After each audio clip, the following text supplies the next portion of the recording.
Hello दोस्तों, नमस्कार, जय माता दी। मैं अजय आज आप सभी के सामने नया टॉपिक लेकर आया हूँ, जिसमें हम त्रिभुज के बारे में पढ़ेंगे। आज त्रिभुज की पहली क्लास होगी, जिसमें हम त्रिभुज का परिचय और उसके गुणधर्म के बारे में पढ़ेंगे। हम त्रिभुज जो चैप्टर है उसको बड़ी बारीकी से उसके परिचय से प्रारंभ करेंगे और सभी प्रमेय को, उससे संबंधित जितनी भी चीज़ें हैं, एक एक चीज़ को हम बहुत ही अच्छे से समझेंगे। और उम्मीद है कि ये सभी चीज़ें आपको बहुत अच्छे से समझ में आएंगी, क्योंकि हमने बहुत ही आराम से एक एक करके, यानी त्रिभुज का जो परिचय है, एक एक चीज़, चाहे वो छोटी से छोटी चीज़ क्यों ना हो, उसको हम चर्चा करेंगे उस पर, और ताकि जो है आपको उसके बारे में बहुत अच्छी समझ हो सके। तो आखिर त्रिभुज कहते किसे हैं, हम यहाँ से चालू करेंगे। और त्रिभुज की सारी जो प्रमेय होती हैं, त्रिभुज की जो गुणधर्म हैं, उन सब के बारे में हम चर्चा करेंगे। चाहे वो सर्वांग समता हो, समरूपता हो, त्रिभुज के कोणों पर आधारित जो प्रश्न हो, त्रिभुज के क्षेत्रफल पर आधारित प्रमेय हो, जो प्रमेय हैं, जो भी उसकी सब चीज़ें हैं, उस पर हम चर्चा करेंगे और त्रिभुज को हम बहुत अच्छे से आप समझेंगे। ठीक है, आज पहली क्लास है। आज हम त्रिभुज का परिचय यहाँ से शुरू करते हैं। त्रिभुज होता क्या है, इसके संबंध में हम पहले ही बता चुके हैं। जब मैंने रेखाएं और कोण आपको पढ़ाए थे, तब मैंने बताया था कि रेखाओं से मिलकर ही, यानी रेखाखंडों से मिलकर ही किसी बहुभुज का निर्माण होता है। और बहुभुज का जब निर्माण होता है तो जो सबसे छोटा बहुभुज होता है वह त्रिभुज होता है। यह मैंने पहले वीडियो में आपको बता चुके हैं। आज हम शुरू करते हैं त्रिभुज के बारे में। तो आपको मालूम होगा कि जब तीन रेखा खंडों को मिलाकर जब कोई बंद आकृति बनाई जाती है तो उसे ही त्रिभुज कहा जाता है। त्रिभुज की जो प्रारंभिक परिभाषा है यहीं से शुरू होगी। त्रिभुज किसे कहते हैं? तीन रेखाओं खंडों से बनी हुई बंद आकृति को त्रिभुज कहते हैं। त्रिभुज एक बहुभुज है। त्रिभुज एक कौन सा भुज? बहुभुज है, यानी सबसे कम भुजाओं वाला जो बहुभुज है वह त्रिभुज ही होता है। आपसे सीधा सीधा कई बार तथ्य के रूप में यदि पूछ लिया जाए तो भी आप उसको टिक कर सकते हैं यहाँ से। तो बहुभुज सबसे छोटा कौन सा हो गया? त्रिभुज। अब त्रिभुज में तीन जो रेखाखंड होते हैं, ये रेखाखंड की जो लंबाई होती है यही भुजाएं कहलाती हैं। इसकी भुजा ए बी, ए सी और बी सी, ये तीनों क्या हो जाएंगी? भुजाएं हैं, जिन्हें बिल्कुल भी जो त्रिभुज है उसके बारे में जानकारी नहीं है वह भी बड़ी आसानी से इन चीज़ों को समझ सकता है, क्योंकि हम बिल्कुल प्रारंभिक से ही चालू कर रहे हैं। यहाँ पर आप बड़ी आसानी से समझ सकते हैं कौन सी भुजाएं होती हैं, कौन सा माध्यिका हो गई, लंब हो गई, सब चीज़ों के बारे में हम बताएंगे। आप बड़े विस्तार से इन चीज़ों को समझ पाएंगे। बस आप एक नोटबुक लीजिए और उस पर आप जितनी भी चीज़ें, जितने भी प्रमेय, जितने भी नियम हम बताएंगे, उन सबको आप नोट करते जाइए, लिखते जाइए, एक एक चीज़ को एक क्रम से लिखते जाइए, ताकि बाद में आपको पढ़ने में आसानी हो, आप उन्हें बार बार पढ़ सकें और ये अच्छे से आपको समझ में आ सकें। तो त्रिभुज क्या होता है? त्रिभुज एक बहुभुज है। त्रिभुज एक बहुभुज है। त्रिभुज तीन रेखाखंडों से मिलकर बनी हुई आकृति है, बंद आकृति है, इसलिए क्या हो गया है? बहुभुज। ठीक है, इतनी चीज हो गई। त्रिभुज में तीन शीर्ष होते हैं। कितने शीर्ष होते हैं? तीन शीर्ष, यानी ए बी सी, ये तीनों क्या हो जाएंगे? शीर्ष। तो त्रिभुज के कितने शीर्ष हैं? ए बी और सी, ये त्रिभुज के तीन शीर्ष होते हैं। ये जो तीन होंगी ये त्रिभुज की तीन भुजाएं कहलाती हैं। त्रिभुज की तीन क्या हो जाएंगी? भुजाएं। त्रिभुज के जो तीन कोण हो जाएंगे, तीन भुजाएं हैं तो भुजाओं के सामने कोण बनेंगे। जहां भी दो भुजाएं मिलेंगी या दो रेखाखंड मिलेंगे तब हमेशा एक कोण का निर्माण होगा। ये रेखा और कोण जो चैप्टर हमने पढ़ा है पहला, उसमें हम इसमें चर्चा कर चुके हैं कि जब भी दो रेखाएं मिलती हैं, रेखाखंड मिलती हैं, तो वहां पर किसी कोण का निर्माण होता है। तो त्रिभुज में तीन कोण होंगे। कोण कितने बनेंगे? तीन। त्रिभुज में कोण कितने होंगे? तीन। कोण ए, यानी इसको इस तरीके से लिखेंगे, एक होगा बी ए सी, बी ए सी, एक कोण हो जाएगा A B C, A B C, एक कोण हो जाएगा बी सी ए। इस तरीके से तीन कोणों का जो है इसमें दर्शाया गया है। तीन कोण हो जाएंगे, तीन शीर्ष हो जाएंगे और तीन कितनी हो जाएंगी? भुजाएं। ठीक, ये त्रिभुज का सामान्य परिचय हो गया। यदि कोई त्रिभुज की आकृति है तो उसमें कितने हिस्सों से मिलकर बनी हुई है और त्रिभुज के अंदर क्या क्या होता है। ये तीन चीजें हो गई हैं। शीर्ष हो गया है, शीर्ष हो गया है, भुजाएं हो गई हैं और इसके कोण हो गए हैं। और क्या हो गए हैं? इसके कोण। ठीक, तीन चीजों को बारे में हमने देख लिया है कि त्रिभुज में तीन चीजें हर त्रिभुज में होती हैं। ये सामान्य एक परिचय। अब देखेंगे त्रिभुजों के प्रकार। अब हम देखेंगे कि त्रिभुजों के प्रकार। त्रिभुज कितने प्रकार के होते हैं। अभी तो हमने आकृति के बारे में चर्चा की कि त्रिभुज की आकृति कैसी होती है। अब हम करेंगे त्रिभुज के प्रकार के बारे में चर्चा। अब हम करेंगे त्रिभुज के प्रकार के बारे में चर्चा। तो त्रिभुज को दो प्रकार से बांटा जा सकता है। त्रिभुज को जो है दो प्रकार से उनका वर्गीकरण किया जा सकता है। पहला होगा कोणों के आधार पर। किस आधार पर? कोणों के आधार पर, यानी कोणों के आधार पर हम त्रिभुज का वर्गीकरण करेंगे, त्रिभुज कितने प्रकार के होते हैं। और फिर हम करेंगे भुजाओं के आधार पर। फिर हम किसके पर करेंगे? भुजाओं के आधार पर। भुजाओं के आधार पर, ठीक। तो सबसे पहले हम पढ़ेंगे कोणों के आधार पर, उसके बाद भुजाओं के आधार पर त्रिभुज कितने प्रकार के होते हैं। तब हम बात करें कोणों के आधार पर, तो कोणों के आधार पर त्रिभुज कितने प्रकार के होते हैं? 3 प्रकार के।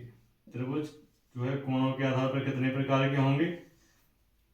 कोणों के आधार पर 3 प्रकार के। सबसे पहला जो त्रिभुज होगा वह होगा न्यून कोण त्रिभुज।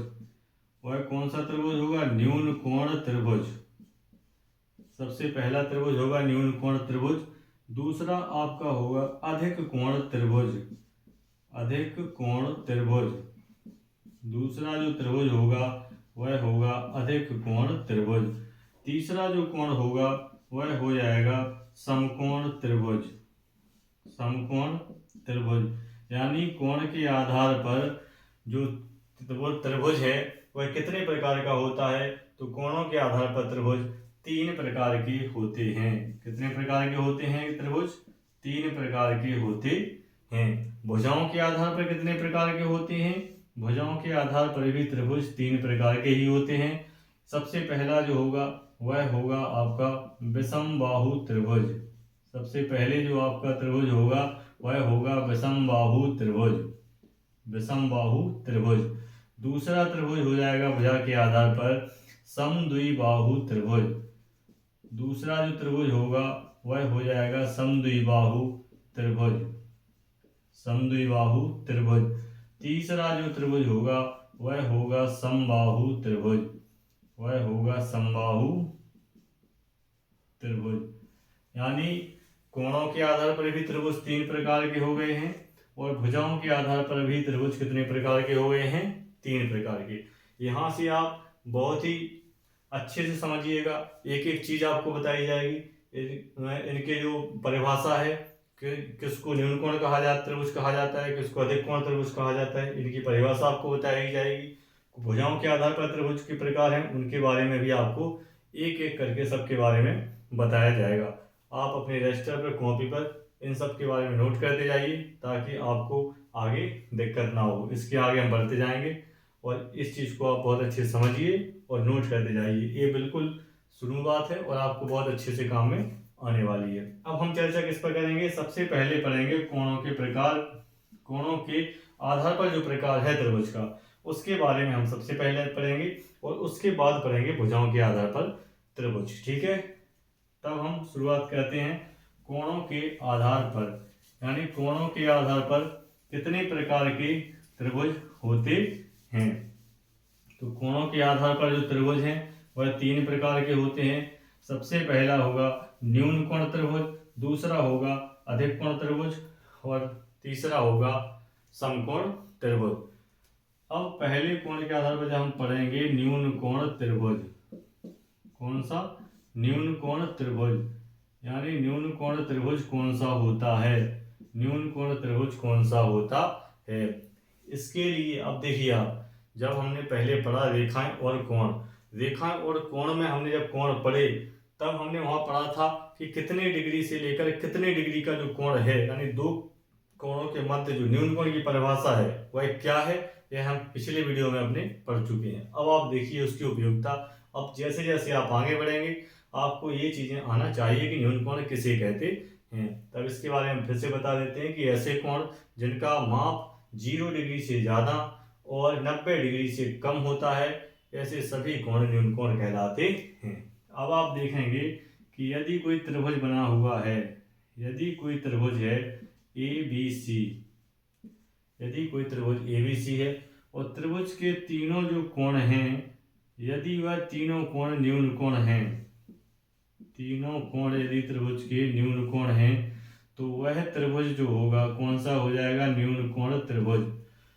ठीक है, तो इसकी परिभाषा क्या हो जाएगी कि ऐसा त्रिभुज जिसके तीनों कोण, ऐसा त्रिभुज जिसके तीनों कोण न्यून कोण हो, न्यून कोण त्रिभुज कहलाता है। जैसे एक त्रिभुज हो गया है, इसके तीनों कोणों की माप यदि हम 60 डिग्री, 60 डिग्री और 60 डिग्री, यानी तीनों कैसे हो जाएंगे, न्यून कोण, तीनों कैसे हो जाएंगे, न्यून कोण। ठीक है, तो तीनों कोण यदि न्यून कोण दिए हुए हैं तो वह त्रिभुज होगा कौन सा, न्यून कोण त्रिभुज। ऐसा त्रिभुज जिसके तीनों कोण न्यून कोण हो, न्यून कोण त्रिभुज कहलाता है।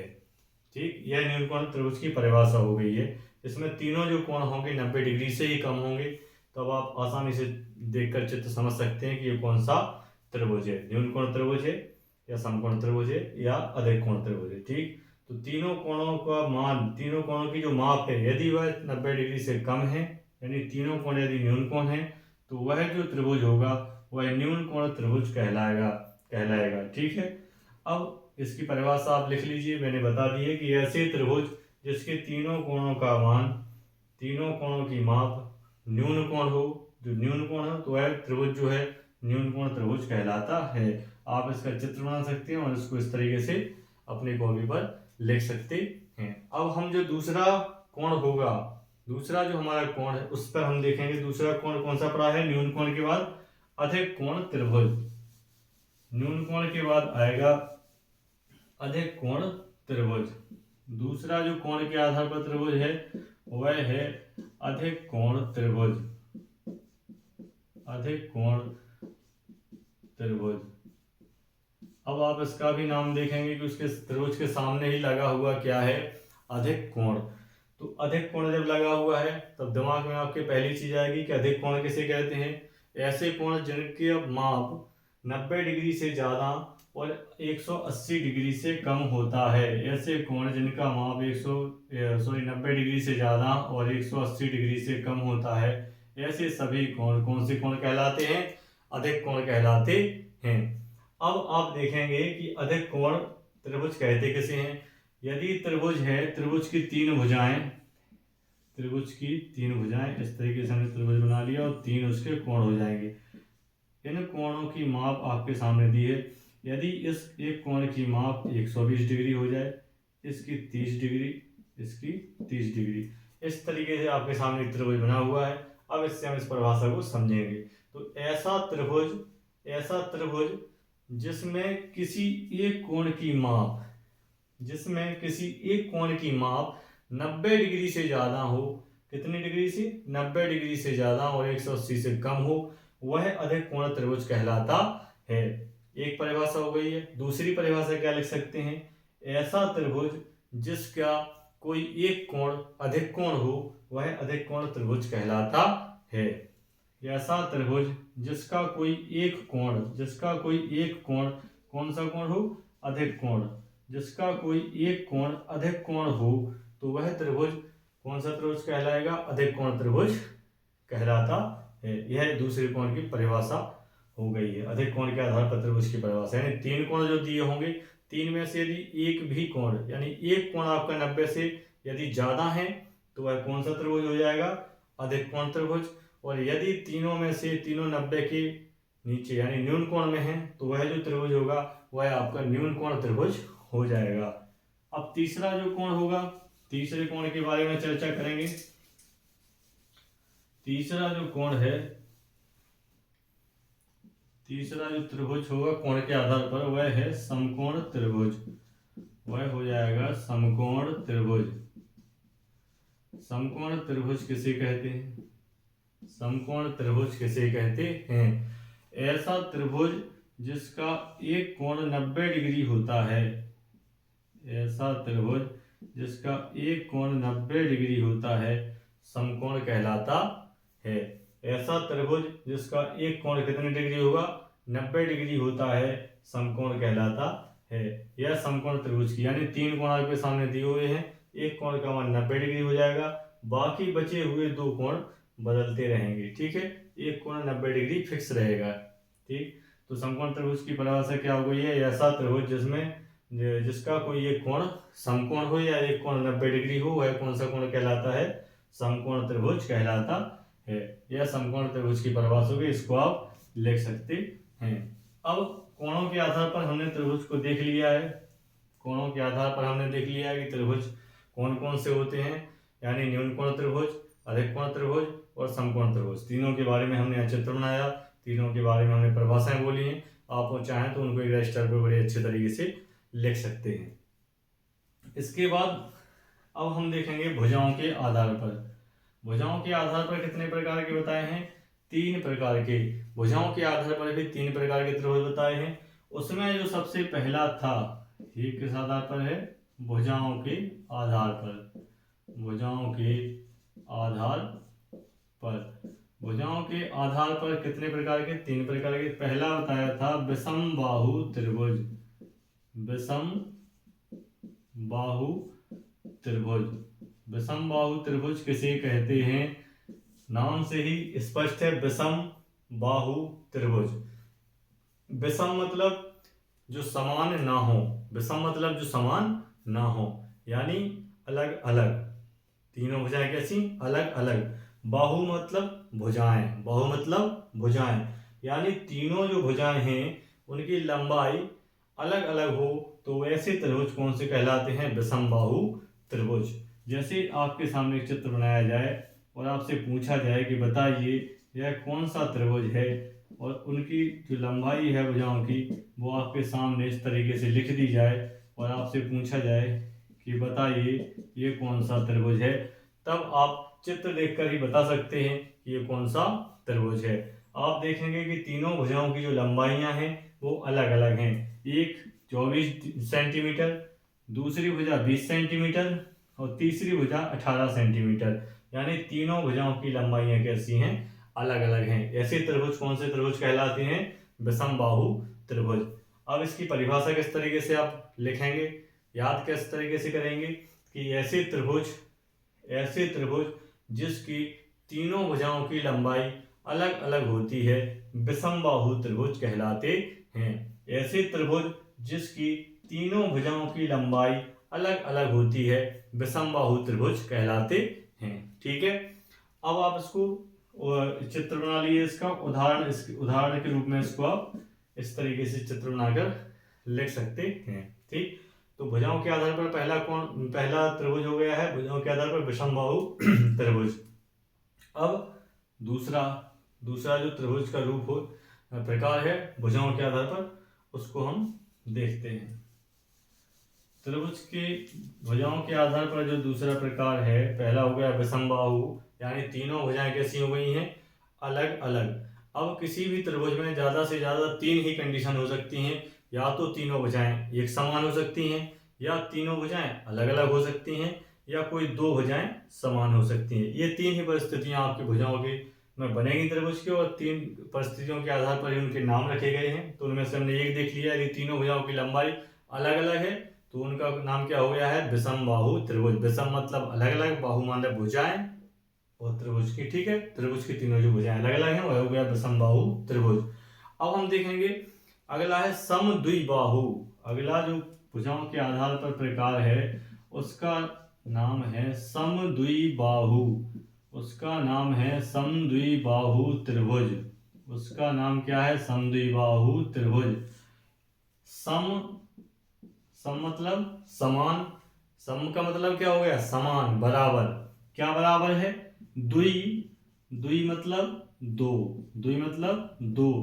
बाहु मतलब भुजाएं। बाहु मतलब भुजाएं। सम मतलब समान। समान भुजाएं कितनी? 2 भुजाएं। ऐसा त्रिभुज जिसकी 2 भुजाएं समान होती हैं समद्विबाहु त्रिभुज कहलाते हैं। समद्विबाहु त्रिभुज कहलाते हैं।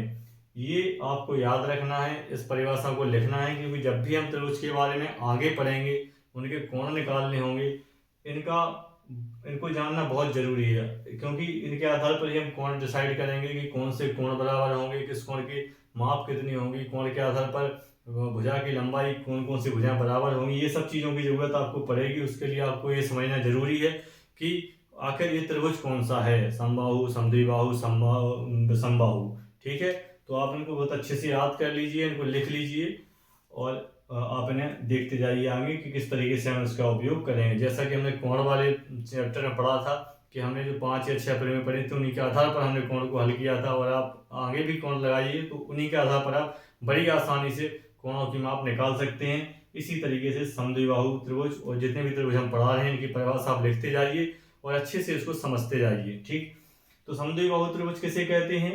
ऐसा त्रिभुज जिसकी दो भुजाएं समान होती हैं समद्विबाहु त्रिभुज कहलाते हैं। अब इसका हम एक चित्र यदि ऐसा बनाएं, चित्र के माध्यम से अगर हम इसको समझें तो एक त्रिभुज है ए बी सी।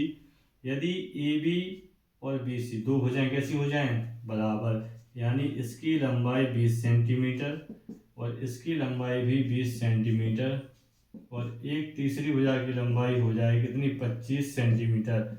तो यह कौन सा त्रिभुज होगा? यह समद्विबाहु त्रिभुज होगा। ऐसा त्रिभुज, परिभाषा को हम फिर से देखेंगे, ऐसा त्रिभुज जिसकी दो भुजाएं समान होती हैं, ऐसा त्रिभुज जिसकी दो भुजाएं समान होती हैं समद्विबाहु त्रिभुज कहलाता है।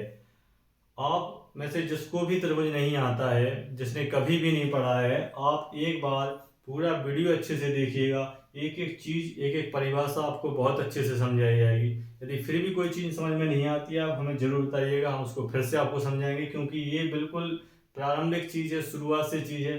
आपको एक एक चीज, इसीलिए हम समय देकर उसको चाहते तो उसको आगे भी हम सीधा पढ़ा सकते थे कि आप सभी को आती होगी, लेकिन मैं चाहता हूँ कि आप सभी शुरुआत से इस चीज को समझें, देखें कि आखिर प्रकार कितने प्रकार के होते हैं, उनकी परिभाषा क्या होती है, किस तरीके से हम पता कर सकते हैं कि कौन सा त्रिभुज का नाम क्या है। तो इसलिए हम इस तरीके से इसको समझ रहे हैं। ठीक, तो इसको आप नोट जरूर कर लीजिए ताकि आगे आपको समस्या ना आए। ठीक, तो समद्विबाहु त्रिभुज कौन सा हो गया है? ऐसा त्रिभुज जिसकी दो भुजाएं समान होती हैं समद्विबाहु त्रिभुज कहलाता है। ठीक, ये परिभाषा आपने लिख ली। इसका आप उदाहरण के रूप में आप इस चित्र बना सकते हैं, इसको आप कॉपी पर लिख सकते हैं। अब तीसरा जो कोण है, भुजा के आधार पर जो त्रिभुज है तीसरा, वह कौन सा हो जाएगा? विषम बाहु पढ़ लिया, समद्विबाहु समझ लिया कौन सा होता है। अब जो तीसरा कोण बचा हुआ, त्रिभुज बचा हुआ है, वह है समबाहु त्रिभुज। समबाहु त्रिभुज, जैसा कि नाम से ही स्पष्ट है, सम प्लस बाहु, यानी जिसकी सारी भुजाएं कैसी हों? समान। जिसकी सारी भुजाएं समान हों समद्विबाहु त्रिभुज कहलाता है। समद्विबाहु त्रिभुज कहलाता है। सीधे सीधे इसकी परिभाषा हो गई है, ऐसा त्रिभुज जिसकी तीनों भुजाएं, ऐसा त्रिभुज जिसकी तीनों भुजाएं समान होती हैं, ऐसा त्रिभुज जिसकी तीनों भुजाएं समान होती हैं समबाहु त्रिभुज कहलाता है। तीनों भुजाओं की जो लंबाई है वो यदि बराबर है तो वैसा त्रिभुज कौन सा त्रिभुज हो जाएगा? समबाहु त्रिभुज। तो समबाहु त्रिभुज की परिभाषा हो गई है। इस चित्र को आप बना लीजिए और उदाहरण के रूप में आप उसको लिख सकते हैं। अब हमने कितना चीज समझ लिया है? कोण के आधार पर समझ लिया है कि त्रिभुज तीन प्रकार के हैं। उन तीनों प्रकार से हमने इसकी परिभाषा समझ ली है। तीन प्रकार से भुजाओं के आधार पर हमने कोणों को समझा है कि विषमबाहु त्रिभुज किसे कहते हैं, समद्विबाहु किसे कहते हैं और समबाहु त्रिभुज किसे कहते हैं। तो समबाहु त्रिभुज की परिभाषा एक बार फिर से देख लीजिए। ऐसा त्रिभुज जिसकी तीनों भुजाओं की लंबाई समान होती है, यानी ये यदि 25 सेंटीमीटर है तो ये भी कितनी होगी? 25 सेंटीमीटर, और इसकी लंबाई भी कितनी हो जाएगी? 25 सेंटीमीटर। इस तरीके से आप बता सकते हैं कि ये कौन सा त्रिभुज है। कई बार आपके सामने चित्र बना दिया जाएगा, सीधा सीधा पूछ लिया जाएगा, भले ही बिल्कुल सरल है, लेकिन आपसे पूछ लिया जाए कि ये कौन सा त्रिभुज है, तब आप यदि बिल्कुल भी नहीं जानते हैं तब इसका भी उत्तर नहीं आप बता पाएंगे कि ये कौन सा त्रिभुज है। इसके लिए आपको ये सब चीजें आना जरूरी है, परिभाषा मालूम होना जरूरी है कि आखिर कौन सा त्रिभुज समबाहु त्रिभुज है, कौन सा विषमबाहु त्रिभुज। देखने में बड़ा आसान लगता है कि सर ये तो बिल्कुल सरल है, हम आसानी से इसको कर देंगे। बिल्कुल यही छोटे छोटे सवाल हम परीक्षा में गलत करके आते हैं। आप इनको लिखिए और बिल्कुल इन पर ध्यान दीजिए। छोटा है लेकिन आपको यदि नहीं आता है सवाल तो वो आपके लिए बड़ा कठिन हो जाता है। तो इस तरीके से आप चित्र बना लीजिए, समझ लीजिए, ठीक है, कि समबाहु त्रिभुज कौन से होते हैं। अब इतना चीज हो गई है। यदि आपके सामने त्रिभुज के कोई चित्र बना दिया जाए या आपसे पूछ लिया जाए, कोण के आधार पर आपको दे दिया जाए, माना कि यदि पूछ लिया जाए कि बताइए यदि किसी त्रिभुज के कोणों की माप, यदि किसी त्रिभुज के कोणों की माप 30 डिग्री, 50 डिग्री और 100 डिग्री है, यदि किसी त्रिभुज दिया है कोई त्रिभुज, उसके जो कोणों की माप है वह कितनी है, कोणों की माप कितनी दी जाए आपके सामने, 30 डिग्री, 50 डिग्री और 100 डिग्री, तो बताइए वह त्रिभुज कौन सा होगा, वह त्रिभुज कौन सा होगा। तब आपने यदि परिभाषा पढ़ रखी है और आपको परिभाषा याद है कि यदि सर ने पढ़ाया है कि जब तीनों कोण दिए हुए हों और कोई एक कोण का मान 90 डिग्री से ज्यादा हो तो वह अधिक कोण होता है, अधिक कोण त्रिभुज होगा। यदि तीनों में से कोई भी एक कोण तीनों कोण 90 डिग्री से कम है तो वह न्यून कोण त्रिभुज हो जाएगा। तीन कोणों की माप में से यदि एक भी कोण की माप, यानी जो एक कोण दिया हुआ है वो 90 डिग्री है तो वह कोण कौन सा हो जाएगा, समकोण त्रिभुज। तब आप यहाँ देखेंगे ये 30 डिग्री है, न्यून कोण, 50 डिग्री दिया है, ये भी न्यून कोण होता है, लेकिन तीसरा कोण जो है वो कितना दिया है, 100 डिग्री, यानी ये अधिक कोण दिया हुआ है, यानी ये त्रिभुज कौन सा हो जाएगा, ये त्रिभुज का नाम हो जाएगा अधिक कोण त्रिभुज। कौन सा त्रिभुज हो जाएगा, अधिक कोण त्रिभुज।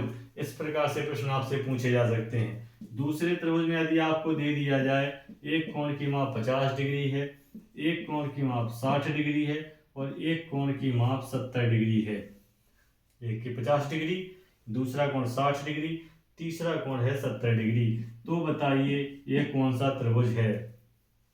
ठीक है, यदि आपने परिभाषा जो हमने अभी बताई है, यदि सब परिभाषाएं आपने लिख रखी हैं तो आप इसका उत्तर बड़ी आसानी से दे सकते हैं। इसी तरीके से यदि आपसे पूछा जाए कि ये कोण 80 डिग्री का एक कोण है, दूसरा कोण आपके सामने 40 डिग्री रख दिया जाए और तीसरा आपसे पूछा जाए 60 डिग्री, बताइए ये कौन सा कोण है। चौथा प्रश्न आपसे पूछा जाए कि एक कोण की माप 105 डिग्री है, दूसरे कोण की माप 35 डिग्री है, तीसरे कोण की माप 40 डिग्री है, तो बताइए कौन सा त्रिभुज होगा।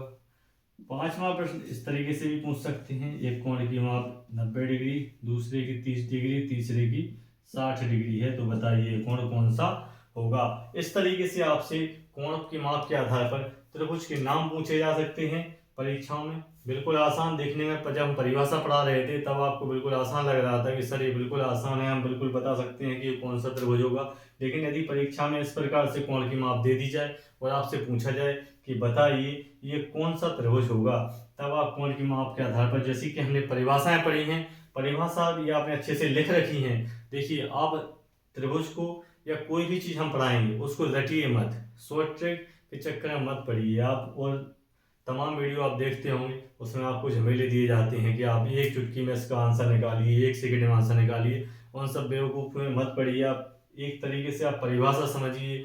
एक बार आपने समझ लिया तो आपको कभी समस्या नहीं आएगी। एक बार आपने चीज़ समझ ली कि यदि चीज़ होती क्या है, वास्तविकता उसकी समझ ली, उसका जो मूल है वो पकड़ लिया ना, फंडामेंटल, आपको कभी दिक्कत नहीं होगी। एक बार आपको थोड़ी सी समझ में टाइम देना होगा, समय एक बार आप दे देंगे, आपके लिए ज़िंदगी भर के लिए चीज़ खत्म हो जाएगी, कभी आपको इसमें समस्या नहीं आएगी और आप बड़ी आसानी से आगे सब प्रश्नों का जो है हल निकाल सकते हैं।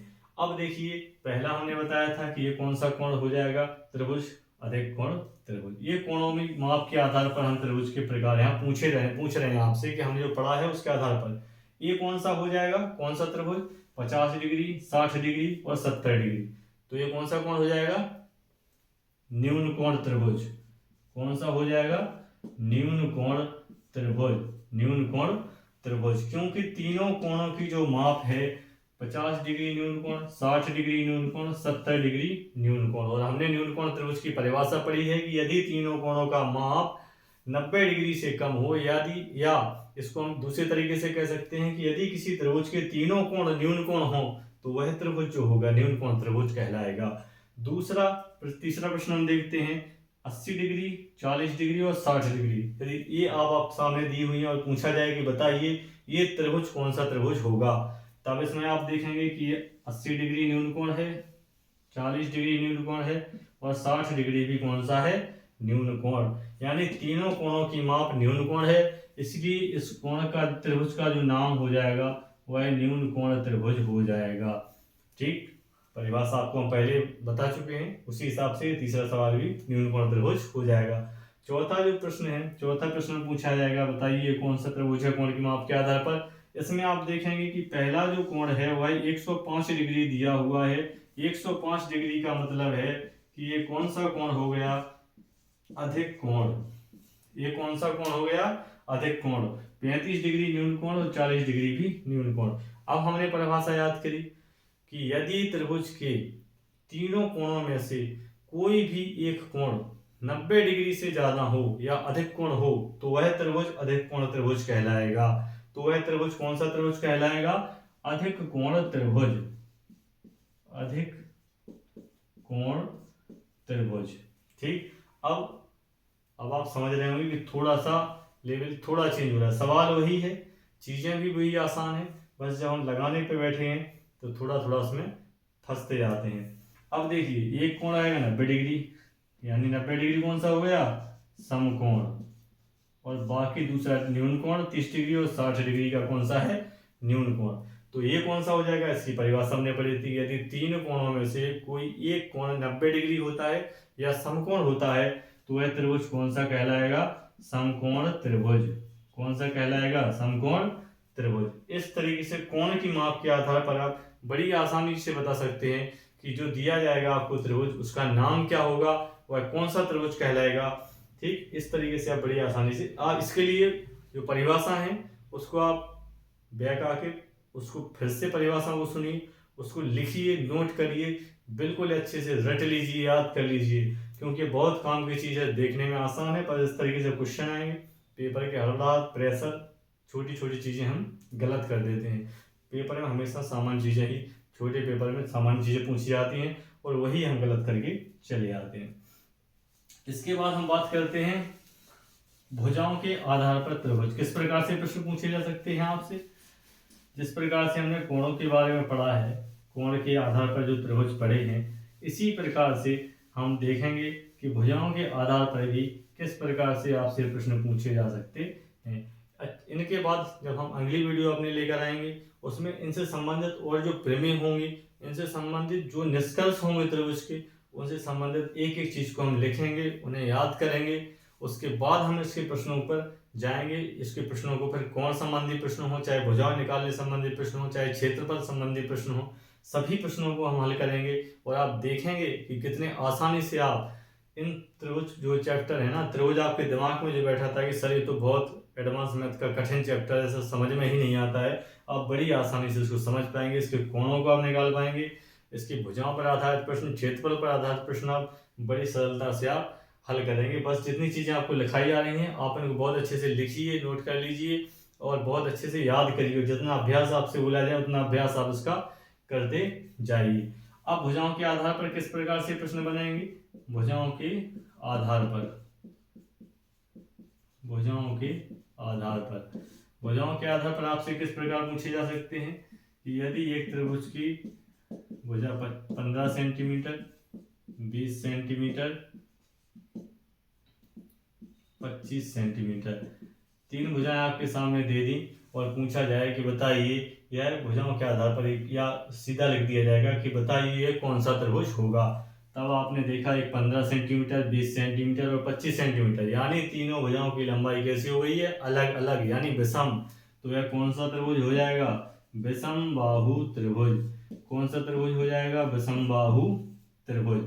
इस प्रकार से आप त्रिभुज की जो भुजाएं हैं उन पर आधारित जो प्रश्न हैं उसको आप कर सकते हैं। देखिए आप किस तरीके से आप इसका उत्तर हमें बताएंगे कि यदि एक भुजा 20 सेंटीमीटर, दूसरी भुजा 20 सेंटीमीटर, तीसरी भुजा 10 सेंटीमीटर है तो बताइए वह त्रिभुज कौन सा होगा।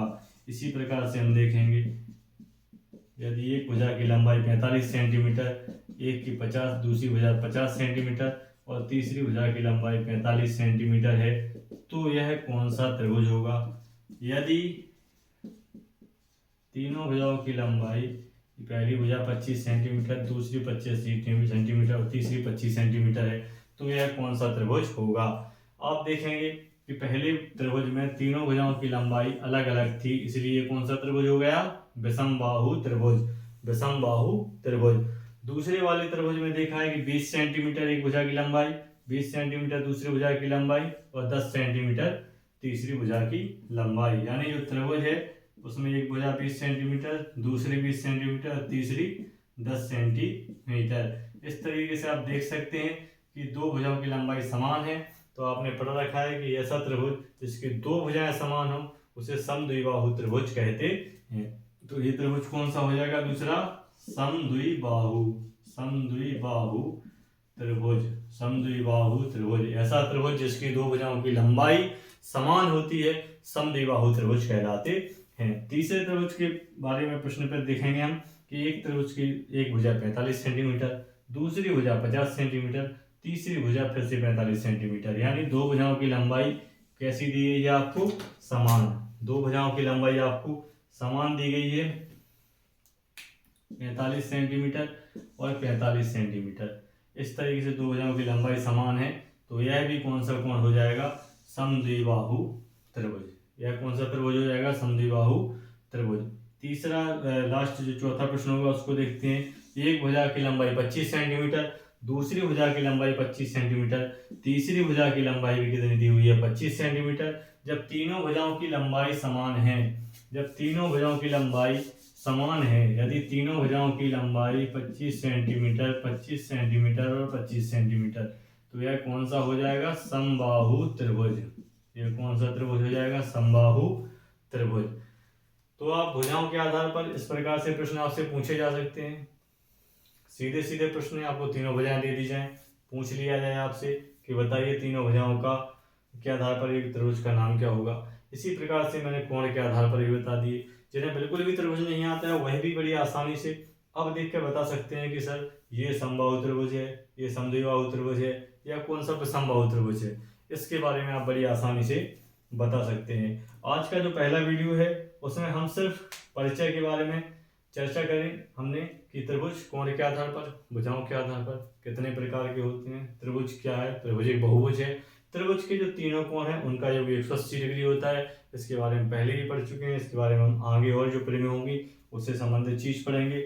इसमें लंब कौन सा होता है, माध्यिका क्या होती है, शीर्ष लंब क्या है, इससे संबंधित प्रेमी हम आगे पढ़ेंगे। त्रिभुजों की सर्वांग समता, त्रिभुजों में समरूपता, ठीक, और इसकी जो और महत्वपूर्ण प्रेमी हैं, महत्वपूर्ण निष्कर्ष हैं, उनके बारे में हम अगली जो वीडियोज होंगी उनमें हम चर्चा करेंगे। आज हमने इसके परिचय दिया है त्रिभुज का, इतना ही। इससे आप बता सकते हैं कि त्रिभुज कौन से प्रकार के आधार पर त्रिभुज कितने प्रकार के होते हैं, उनके नाम क्या क्या होते हैं और किस प्रकार से इस पर प्रश्न आपसे परीक्षा में पूछे जा सकते हैं, ये आप बड़ी आसानी से कर सकते हैं। जिनने पहले कभी नहीं पढ़ा है वह भी इस आधार पर बिल्कुल बड़ी आसानी से उनके जवाब दे सकते हैं और इनको हल कर सकते हैं। आप आगे जो वीडियो हैं उन्हें देखते रहिए और त्रिभुज के संबंध में हम अगली जो वीडियो लेकर आएंगे वह इससे अगला हिस्सा उसमें लेकर आएंगे। उसमें हम सर्वांग समता, समरूपता और कुछ निष्कर्ष रहेंगे, उस पर हम चर्चा करेंगे और जो नियम होंगे उनके बारे में चर्चा करेंगे।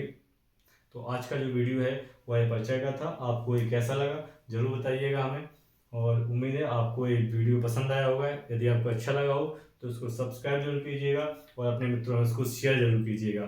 धन्यवाद। जय माता दी।